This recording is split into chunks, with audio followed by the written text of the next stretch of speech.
Hey tout le monde, c'est Ophélie. Aujourd'hui, on se retrouve dans une nouvelle vidéo pour vous présenter le book haul du coup de la semaine dernière. Alors dimanche, il n'y avait pas eu de book haul tout simplement parce que fin de la semaine, j'étais pas là et dimanche inclus et du coup, j'ai pas pu tourner et donc c'est pour ça qu'il n'y est pas. Donc voilà, mais j'ai décidé quand même de le mettre lundi parce que on a reçu quand même de chouettes réceptions et que vous êtes vous aimez assez bien les book hauls, donc du coup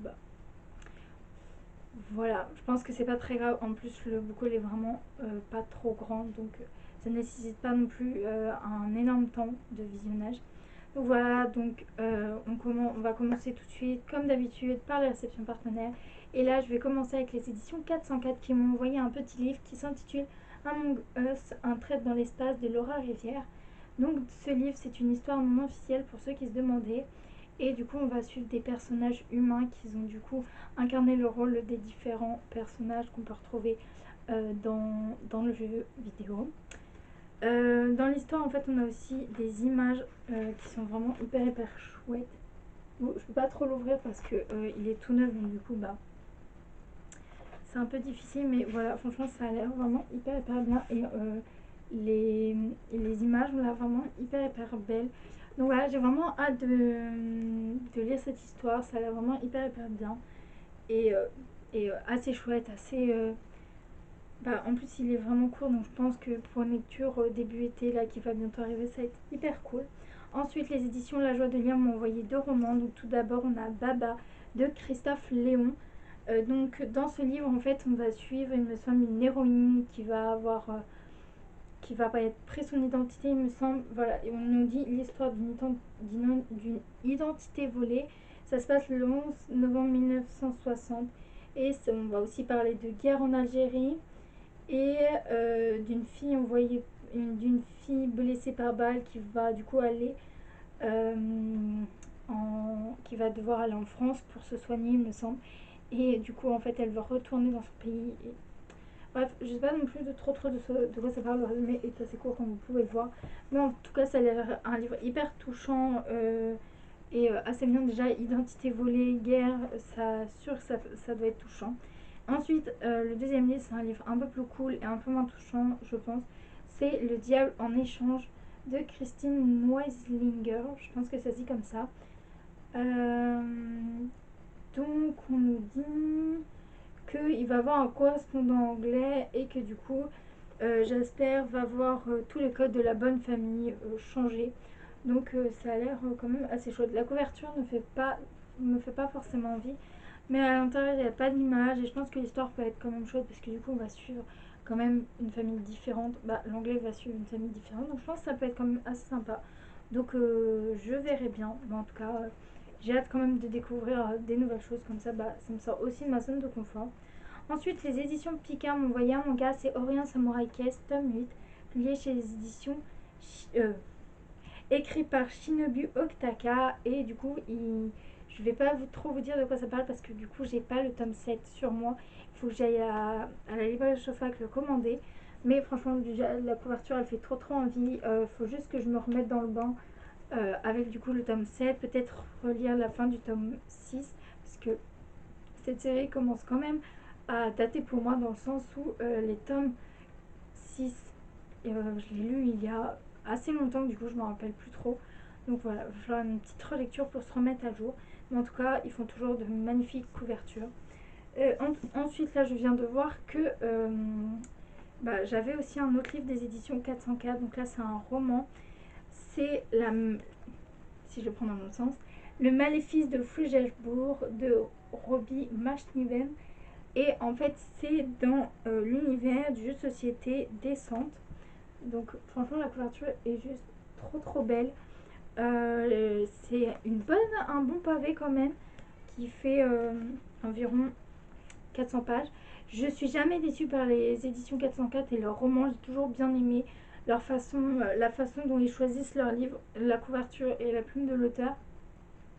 En plus, il y a déjà certains livres que j'ai lus comme K4, qui vient aussi d'un jeu, il me semble, d'un jeu vidéo. Non, d'un jeu. On a aussi un autre livre, La colère de Nike. Dans tous les cas, si ça vous intéresse, lien en barre d'infos et dans le petit si c'est des vidéos ou des chroniques. Comme d'habitude, mais en tout cas, moi j'ai jamais été déçue et je vous conseille vraiment. C'est vraiment ils font vraiment des livres de tout âge. Et franchement, moi je trouve que c'est de la bonne qualité. Donc n'hésitez pas à foncer si vous hésitez. En plus, les couvertures sont vraiment belles. Elles s'abîment pas forcément. Moi personnellement, je les ai pas abîmées. Et franchement, il y a vraiment de quoi. Il y a vraiment du choix quoi. Ensuite, les éditions L'École des loisirs nous ont envoyé deux petits albums. Donc tout d'abord, on a Petite pieuvre de Raphaël Feichto, publié dans la collection Loulou et Si. Cette chronique a déjà été parue, donc si elle vous intéresse, je vous mets comme d'habitude le lien en barre d'infos. Il me semble que c'est une histoire sur un bébé poulpe avec sa maman poulpe. Non, un bébé pieuvre avec sa maman pieuvre. Et que en fait, ça va être l'histoire un peu de comment les parents voient leur enfant et comment l'enfant grandit. Quelque chose comme ça, mais en tout cas, si ça vous intéresse, le livre est hyper joli à l'intérieur. Comme d'habitude, lien en barre d'infos.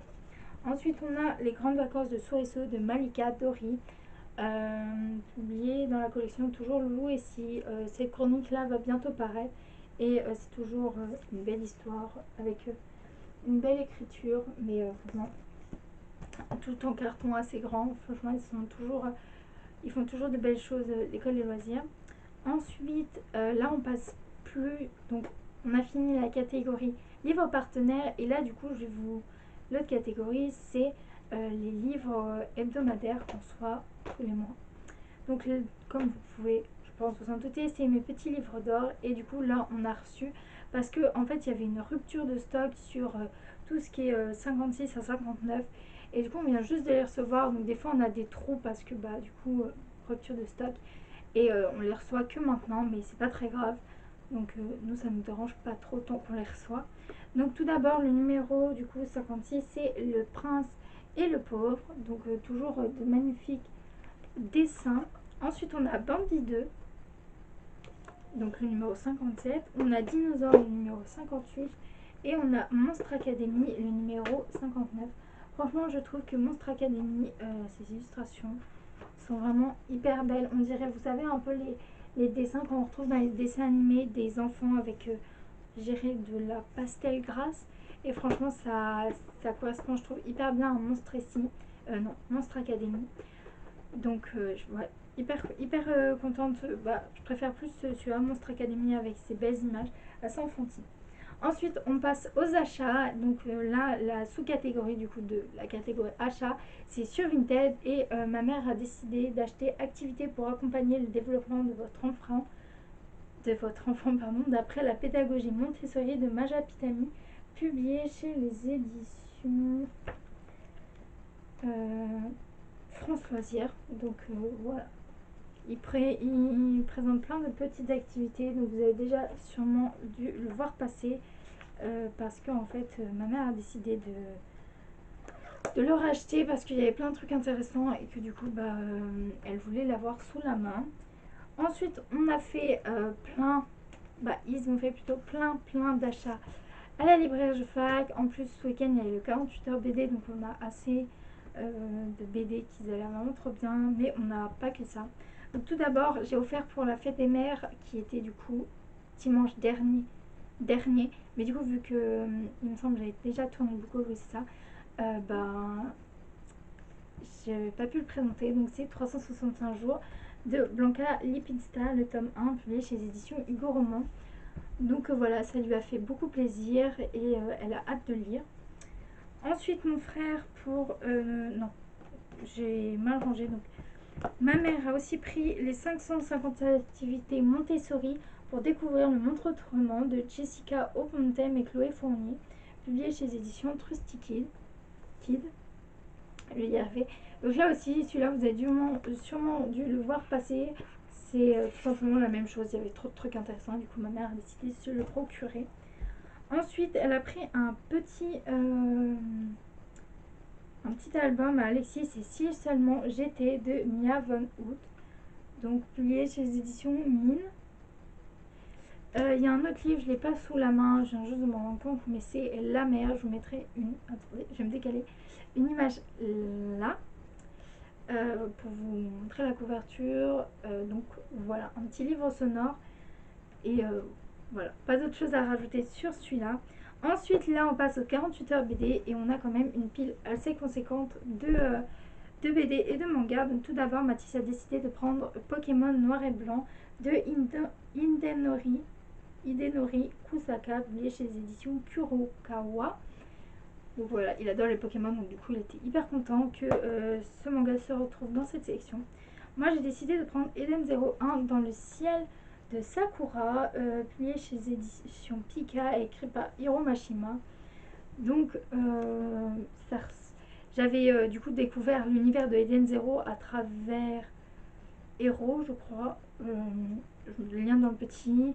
C'était un mélange en fait, de trois univers, Fairy Tail, Eden Zero et un autre livre que je me souviens, un autre manga plutôt, je me souviens plus. Et du coup, j'avais envie de découvrir ce, cette petit, ce petit manga. Ça a l'air assez similaire à Fairy Tail, mais je pense qu'il y a plein de différences, comme on avait vu dans le manga, qui me semble que c'était Hero, il me semble. Et du coup, j'ai trop hâte vraiment de découvrir ce nouvel univers. Ça a l'air vraiment hyper cool. Ensuite, on continue avec les BD. Donc tout d'abord, on a Frigel et Fluffy. Le mystère des pastèques perdues de Darian, Frigel et Minté, publié chez les éditions Soleil. Alors pour ceux qui se posent la question et qui l'ont vu passer ou lu, je ne sais pas si c'est la même chose que le roman, parce qu'il existe aussi un roman, je ne sais pas du tout. En tout cas, on retrouve les mêmes personnages, mais je ne sais pas si c'est du coup la même histoire ou pas du tout. Donc voilà, pour ceux que ça intéresse d'avoir le roman, lien dans le petit comme d'habitude, et sinon ça a l'air quand même une chouette histoire. Donc c'est dans l'univers Minecraft, pour ceux qui se posent la question qui n'avaient pas remarqué au cube qu'on peut voir. Ensuite, on a Ciso 1, la nouvelle pépite, écrit par Aré, publié chez les éditions Ken.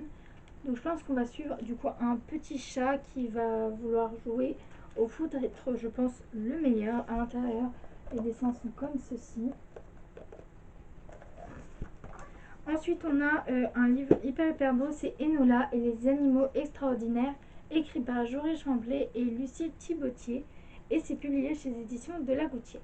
Alors pour ceux qui ne connaissent pas ou n'auraient pas remarqué, mais en fait c'est, il me semble, le même auteur et illustrateur que Sacrée Sorcière. Franchement, moi j'ai tout de suite vu, en tout cas pour les illustrations, que c'était la même chose. Voilà, même à l'intérieur, pour ceux qui ont lu les BD, c'est la même chose. Au niveau du dessin, ça a l'air vraiment hyper bien. Vraiment tout frais, tout jeune. Franchement, j'ai hyper hâte de découvrir. Ensuite, on a un livre plus doux et en même temps assez triste, je trouve, la couverture. C'est Emma et Capucine 1, un rêve pour toi, de Jérôme Hamon et Lena Sayapoum. Donc, je trouve que la couverture, elle est très jolie, hein, magnifique. Mais je trouve qu'elle a un côté un peu triste. Déjà, d'une part, on trouve l'héroïne plutôt toute seule et un peu cet air mélancolique, je trouve. Après, c'est peut-être juste moi, mais voilà, je trouve quand même qu'il y a un petit air mélancolique. Ensuite, on a l'agent 212, je pense que c'est le numéro 1. C'est la peau de l'ours de Daniel Cox et Raoul Covin, publié chez Éditions Dupuis. Donc ça, du tout, je ne sais pas du tout de quoi ça parle. Ça a l'air quand même un humour assez enfantin ou un peu second degré. Je ne sais pas du tout de quoi ça parle. Mais voilà, ça il me semble que c'est Mathis qui a dû prendre. Et ensuite on a Garfield à la farniette de James David, publié chez les éditions d'Argo. Alors je pense que j'ai pas besoin de présenter Garfield, qui est du coup un chat qui fait quand même assez beaucoup d'humour. Mais voilà, je pense que vous en avez déjà entendu parler. Il y a des livres, des films, des dessins animés, des BD. Donc voilà, il est quand même assez populaire. Tout le monde le connaît, je pense. Donc voilà, j'ai terminé avec ce book haul. J'espère que vous aura plu, vous avez découvert de nouveaux livres. N'hésitez pas à me dire en commentaire s'il y a des livres qui vous intéressent, vous voulez des avis. N'hésitez pas aussi à m'indiquer ce que vous avez reçu et aussi à me dire si vous avez participé aux 48 heures BD. N'hésitez pas aussi à liker cette vidéo si elle vous a plu et à la partager. N'hésitez pas à vous abonner si ça vous a plu. Et moi je vous dis à bientôt pour une nouvelle vidéo.